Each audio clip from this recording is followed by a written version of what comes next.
Learning to play the Yu-Gi-Oh! Trading card game can seem like a difficult and daunting effort. With all the different cards, rules, and little complexities, it could almost turn someone away from the game entirely. However, Duel Academia is here to present all the rules to you in a cleanly read and visually assisted video series designed for absolute beginners to learn about Yu-Gi-Oh! With that said, take a seat and welcome to Yu-Gi-Oh! 101. Class is now in session.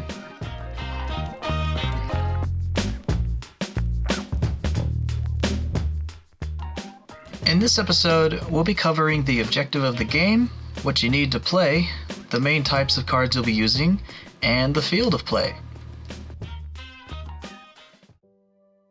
First off, the objective of the game is to duel your opponent with a deck of cards to try and bring their life points from 8,000 to 0 in order to win. While this is the main method used to achieve victory, alternatively a player can also lose by decking out, or running out of cards to draw from their deck. Each player's deck, or main deck to clarify, is made up of three main types of cards: monsters, spells, and traps. It must consist of at least 40 cards but no more than 60, and contain no more than 3 copies of the same card. In some instances, certain cards can be limited to 2 or less copies, or even being banned entirely on what's known as the ban list.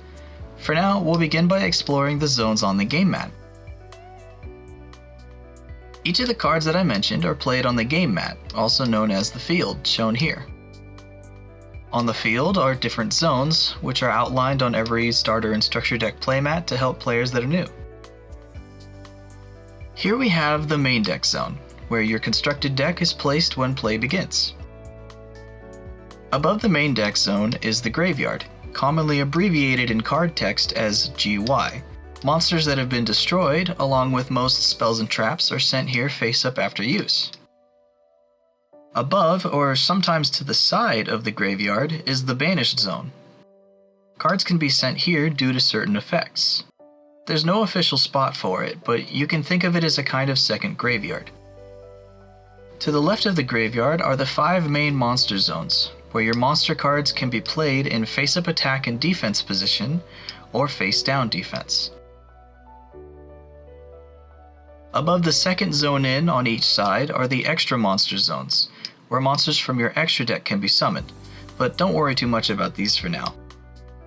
To the left of your monster zones is the field spell zone, where each player can play a field spell card.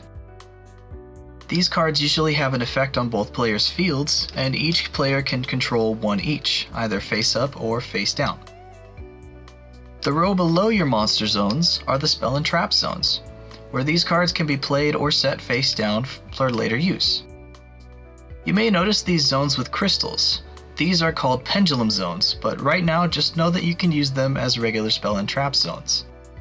Lastly, at the bottom left is the extra deck zone, a space for a separate deck that holds up to 15 extra deck monsters. These, along with the pendulum cards, will be covered in later episodes.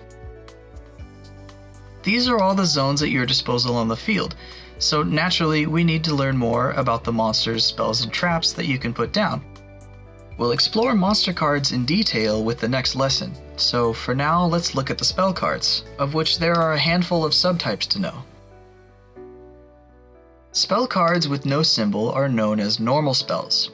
There's nothing too remarkable about these cards, usually performing their effects and then are sent to the graveyard. Next are continuous spell cards. These have an infinity symbol next to the tag, and stay on the field face up, unless they get destroyed by a card effect. Continuous spells tend to have ongoing effects that you can activate once per turn. This one is a field spell card, indicated with a compass symbol.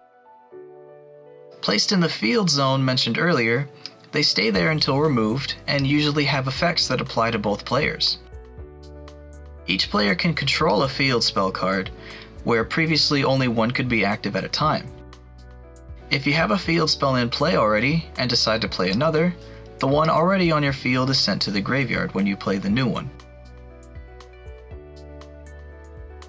Then we have equip spell cards marked by a circled plus symbol. These are activated by placing them face up in a spell and trap zone, and then targeting a monster on the field, attaching it to that monster to give them the spell's effects. Like continuous spells, these only leave the field if destroyed by a card effect, or if the equipped monster leaves the field. There are also ritual cards with a flame torch symbol. These detail a type of ritual monster that they are able to summon, and also what requirements need to be met in order to summon it. We'll cover these in the next video as well. Lastly, we have quick play spell cards, indicated with a lightning bolt symbol. These can be used from the hand at any point during your turn, but can also be set like a trap card to be used on either player's turn. Be mindful, however, as once these are set, they cannot be activated until your opponent's turn, much like trap cards.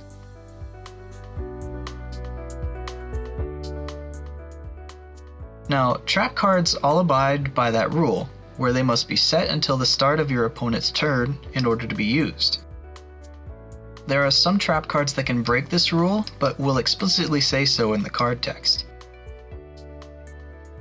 Normal traps are simple, like normal spells, performing their effect when activated, then are sent to the graveyard afterward. There are also continuous trap cards, with an infinity symbol like the continuous spell cards. Once activated, they also stay face up on the field until they are destroyed. Due to their nature of being trap cards, they can also activate their continuous effects during either player's turn.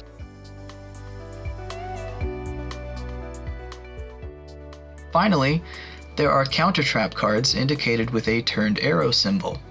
These are the most powerful type of card in the game, as no other card except for other counter traps can be activated in response to them. These are some of the various types of cards that you will be using in your main deck, and in the next episode we'll talk more in depth about the monster cards. This concludes your first lesson in the world of Yu-Gi-Oh! And will lay the foundation for you that the game is played upon. There's a lot to learn, but it's important to remember not to get discouraged, and to absorb the information at your own pace. Thank you for watching, and if you enjoyed the video, click the like and subscribe button for more, and be sure to ding the notification bell so you'll know every time I upload a new video. Feel free to leave a comment or ask any questions, and I'll be more than happy to answer them. But that's all for this lesson, so I'll catch you in the next one.